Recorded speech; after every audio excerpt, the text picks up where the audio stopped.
নাউজুবিল্লাহ শব্দের অর্থ কি? আমি আল্লাহর কাছে আশ্রয় চাই। আস্তাগফিরুল্লাহ শব্দের অর্থ কি? আমি আল্লাহর কাছে ক্ষমা চাই।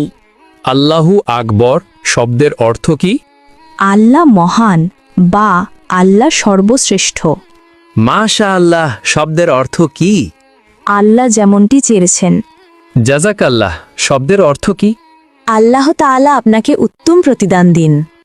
আসসালামু আলাইকুম এর অর্থ কি? আপনার মৃত্যু হোক। সালাম আলাইকুমের অর্থ কি? উটের নাড়ি ভুঁড়ি আপনার জন্য। সালাম আলাইকুম এর অর্থ কি? আপনার ওপর গজব পড়ুক। আসসালামু আলাইকুম এর অর্থ কি? আপনার ওপর আল্লাহর শান্তি বর্ষিত হোক। চৌধুরী শব্দের বাংলা অর্থ কি? 4 অঞ্চলের প্রধান। শিকদার শব্দের বাংলা অর্থ কি? জমিদারের সহকারী। খন্দকার শব্দের বাংলা অর্থ কি? ধর্মীয় জ্ঞান সম্পন্ন ব্যক্তি। শেখ শব্দের বাংলা অর্থ কি? জ্ঞানী বা পণ্ডিত। খান শব্দের বাংলা অর্থ কি? নেতা বা শাসক। মৃত্যুর পর শ্বাসযন্ত্র কতক্ষণ জীবিত থাকে? 4 ঘন্টা। মৃত্যুর পর মস্তিষ্ক কতক্ষণ জীবিত থাকে? 20 মিনিট। মৃত্যুর পর কিডনি কতক্ষণ জীবিত থাকে? 26 ঘন্টা। মৃত্যুর পর চুল কতক্ষণ জীবিত থাকে? 6 ঘন্টা। হজরত মুহাম্মদ সাল্লাল্লাহু আলাইহি ওয়াসাল্লাম এর কতজন সন্তান ছিল? 7 জন। জাকারিয়া আলাইহিসসালামের কতজন সন্তান ছিল? 4 জন।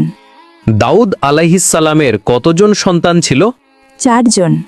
সুলাইমান আলাইহিসসালাম এর কতজন সন্তান ছিল? 4 জন।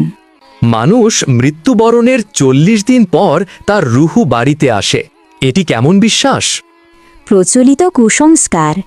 মাজারে ও পীরের দরবারে সিজদা করার বিধান কি? হারাম। বান্দার কোন আমলে আল্লাহ তাআলা সবচেয়ে বেশি খুশি হয়? তওবা করা।